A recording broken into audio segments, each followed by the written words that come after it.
welcome back to week 2, and we had a great week 1 where the rankings didn't necessarily play out the way I expected. So with that being said, let's get back into our weekly report brought to you by Sleeper. So the best team this week was the guy that I put as number 9 last week. It is Scuff Jordans, and it is Austin. He had a great week. He scored 411 points, and congrats to him as a great week 1. The worst team this week goes to the G League Beecher Creatures. Very tough week. I would say the majority of my guys underperformed, but it's early and changes can be made. So I would like to shout out K Wolfie. He was the most efficient this week. He had 380 points, and he could have had a maximum of 404 points. He was very efficient. I don't know exactly if it gives me a percentage, but that's a great week in general. Great job, Clayton. Least efficient was the guy I put as number 1, which, when you're least efficient, that means you still have the production. You just picked the wrong weeks or the wrong picks. And Daniel, you are the least efficient manager this week. You had a maximum points of 393 points, and you put up 287 to lose this week, which is a tough pill to swallow week 1. Big shout out to Austin Marsh. He went up against Austin, and he just got beat. I mean, he had a great week. He put up 384 points, but just wasn't enough points to beat Scuff Jordans. So, for the matchups, we saw the Lumberjacks with Murph take down the Beecher Creatures 382 to 264. He had 6 top picks, so he picked the players on their top performances of the week, so great job, Murph. And then the next one, we have the Flagrant Foulers with Michael taking on Daniel and Freaking the Sheets. Michael took down Daniel 335 to 287. Great job, Michael. Even though you were the lowest scoring winner of the week, that is still a win in the win column, and that's what matters at the end of the year. The next matchup, we had Watts versus Parker Lutz, and Watts came through with a score of 370 to 322. He just had a good week. He didn't pick the top games for his guys, but he didn't pick the worst. So great job, Watts. We have Clayton Wolf against Clarence Falls. Clayton, you did a great job this week. Like I said, you're the most efficient, and Clarence had a good week. He has the aging superstar lineup, and they came out of the gate strong. A lot of promise for his team going forward. So great job, Clayton. And then we had the matchup of the week, the Arlington Taxpayers with Austin Marsh versus Scuff Jordan and the Austin that I don't know. But he had a great week, and he's talking shit in the chat, and I deserve it. I deserve the heat for putting him at number 9. His team has performed well week 1. We'll see if it holds up. And so yeah, there's your week 1 matchups. And let's get a look at week 2 in the standings. So week 2, we will have, get there, give me 1 second. The Beecher Creatures going up against the Arlington Taxpayers. I expect another rough week for my guys, and I fully expect the Arlington Taxpayers to come through here and take one and run with it. But then we have a great matchup. I think this will be probably the premier matchup of the week. This is between Daniel and Clarence. We got some youth going up against some age, and I am looking forward to seeing what comes out of this matchup. The next matchup, we have the Louisville Lumberjacks against the Scuff Jordans. This will also be a pretty good matchup. I expect Scuff Jordan to continue their hot streak and take down the Lumberjacks this week. Then we have Watts Gucci versus the Flagrant Fowlers. I expect this one to be a good matchup, a tightly contested one, and we'll see if all that crap Michael likes to talk comes through this week and he can take down Watts.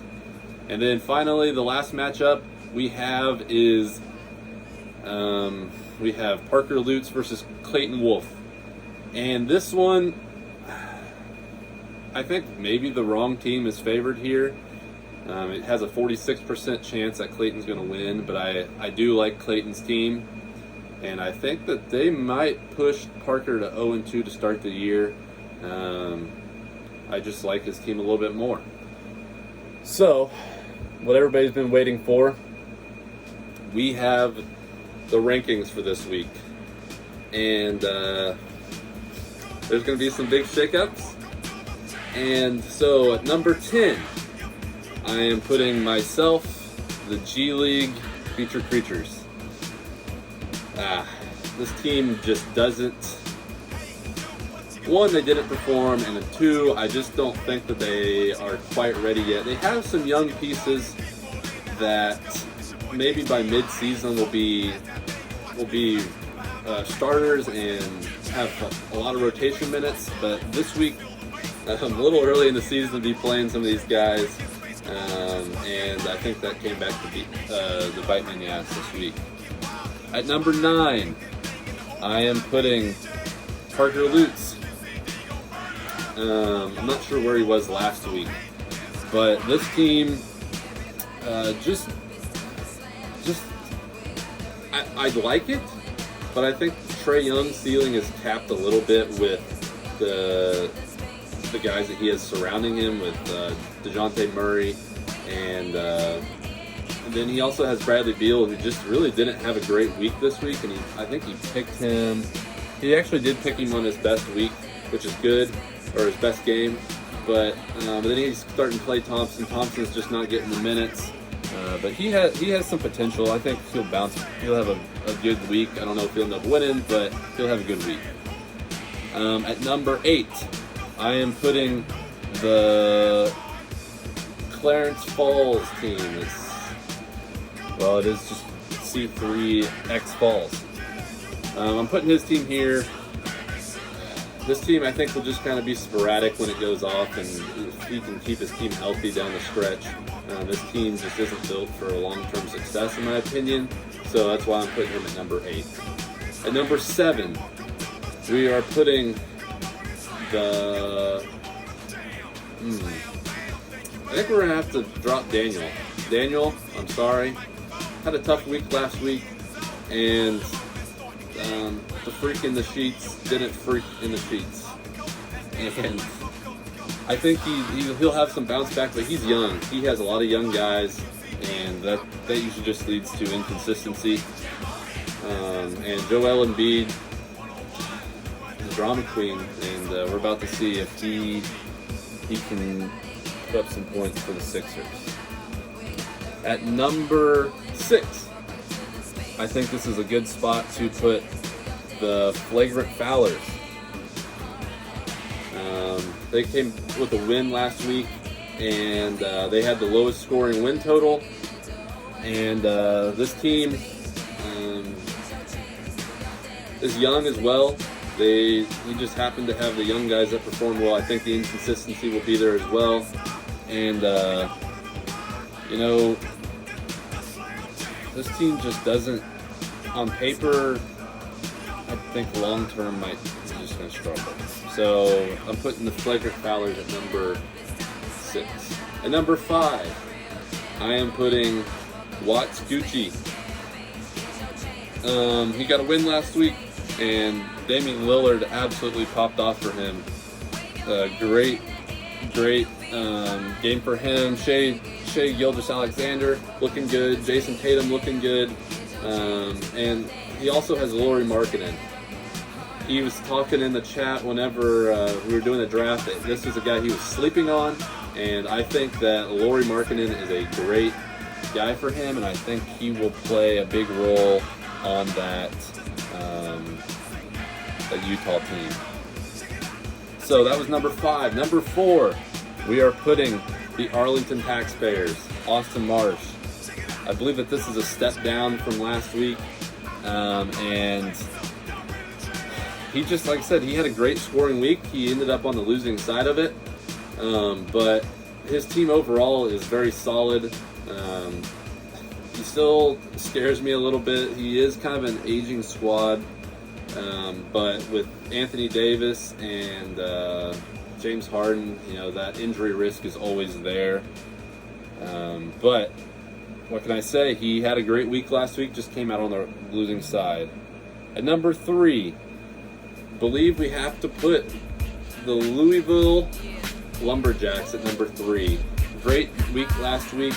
And this team, on paper doesn't wow you, but he has some big point getters in that. That addition of Pablo Banchero,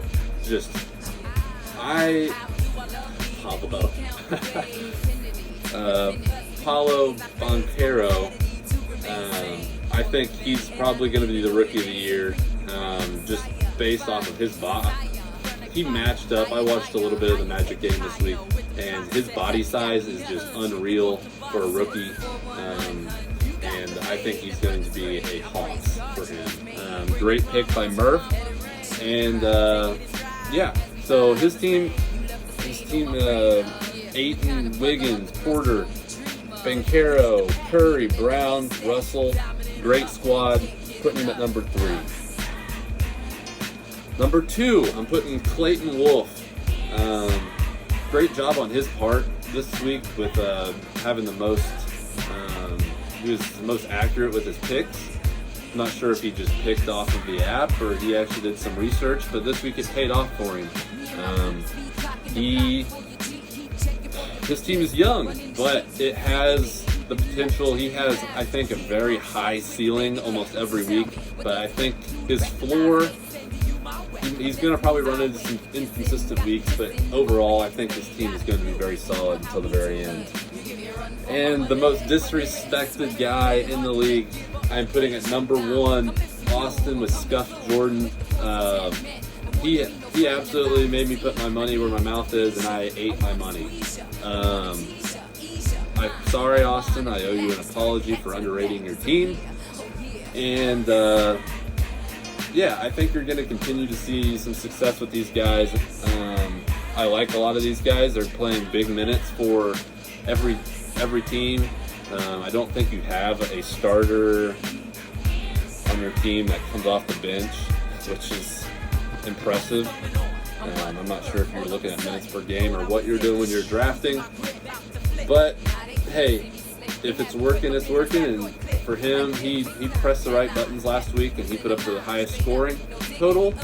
And so Steph Jordan is number 1. So on to week 2. This will be another just a solid week. I believe there's a lot more games this week, so you'll have to pick out, I think, from either 3 or 4 games. I think every team's playing at least 3. So I'm assuming some of the efficiency will be down this week just with the extra game. But continue to talk in the chat, and let's have another great week. Thank you.